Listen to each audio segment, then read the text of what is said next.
नमस्कार। भारत के संविधान को अक्सर एक बहुत ही मुश्किल कानूनी दस्तावेज समझा जाता है, लेकिन आज हम इसे एक अलग नजरिए से देखेंगे। एक राष्ट्र के निर्माण की कहानी के तौर पर, एक ऐसे देश की कहानी जिसे बिल्कुल जीरो से बनाया गया। तो सबसे पहला और सबसे बड़ा सवाल तो यही उठता है कि आखिर एक राष्ट्र को बिल्कुल शुरुआत से कैसे बनाया जाता है, उसकी नींव कैसे रखी जाती है। इसके लिए चाहिए एक मास्टर प्लान, एक ऐसा ब्लूप्रिंट जो हर एक चीज की रूपरेखा तय करे। और हमारे देश भारत के लिए वो मास्टर प्लान है हमारा संविधान। तो चलिए इस ब्लूप्रिंट को परत दर परत खोलते हैं। अब देखिए, कोई भी कंस्ट्रक्शन शुरू करने से पहले सबसे पहला कदम क्या होता है? ये तय करना कि वो बनेगा कहाँ, जमीन को डिफाइन करना। तो समझिए, संविधान का जो पार्ट 1 है, यानी आर्टिकल 1 से 4, ये बिल्कुल किसी घर के आर्किटेक्चरल फ्लोर प्लान जैसा है। ये देश की बुनियाद रखता है। इसकी शुरुआत होती है आर्टिकल 1 से, जो हमारे इस घर को एक नाम देता है, इंडिया यानी भारत।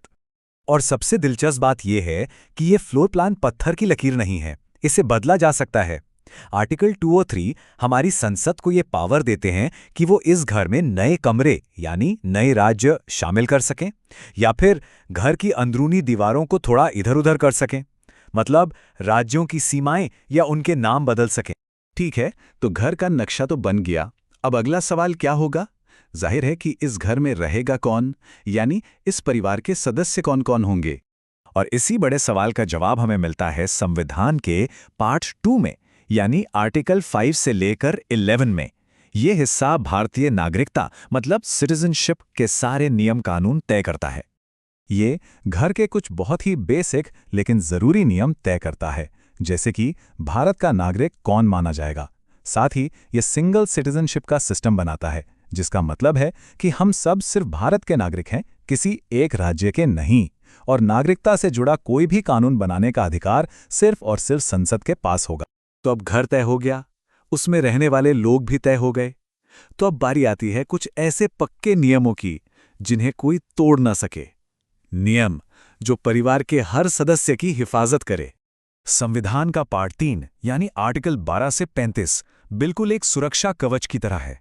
ये हैं हमारे मौलिक अधिकार, जैसे बोलने की आज़ादी, बराबरी का हक।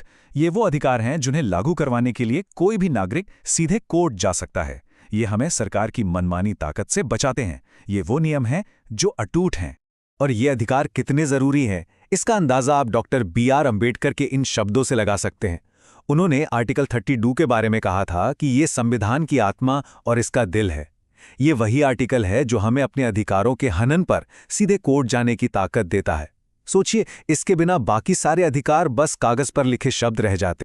तो देखिए, घर में सिर्फ नियम ही नहीं होते, घर में सपने भी होते हैं, कुछ साझा ख्वाहिशें होती हैं। और यही है हमारे ब्लूप्रिंट का अगला हिस्सा। कोई भी घर सिर्फ नियमों के सहारे नहीं चलता है ना।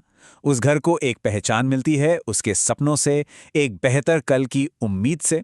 संविधान का पार्ट 4, जिसे हम राज्य के नीति निर्देशक सिद्धांत या डायरेक्टिव प्रिंसिपल्स कहते हैं, वो ठीक यही काम करता है। ये सरकार के लिए एक नैतिक गाइडबुक है, हमारे देश की सामूहिक आकांक्षाएं हैं। तो फंडामेंटल राइट्स और डायरेक्टिव प्रिंसिपल्स, इन दोनों के बीच का फर्क समझना बहुत बहुत जरूरी है। मौलिक अधिकार यानी पार्ट 3 नागरिक की ढाल हैं। ये हमें सरकार की ताकत से बचाते हैं और इन्हें कोर्ट में लागू करवाया जा सकता है। वहीं निर्देशक सिद्धांत यानी पार्ट 4 सरकार की मशाल हैं।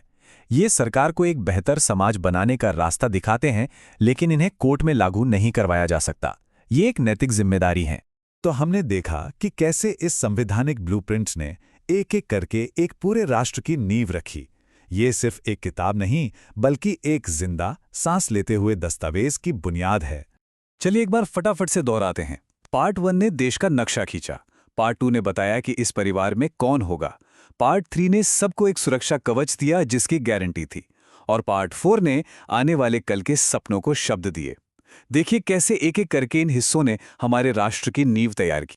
और आज ये ब्लूप्रिंट सिर्फ इतिहास की किताब का एक पन्ना नहीं है, ये 1.4 अरब, जी हां, 1.4 अरब लोगों की जिंदगी को हर रोज एक दिशा दे रहा है, उसे आकार दे रहा है।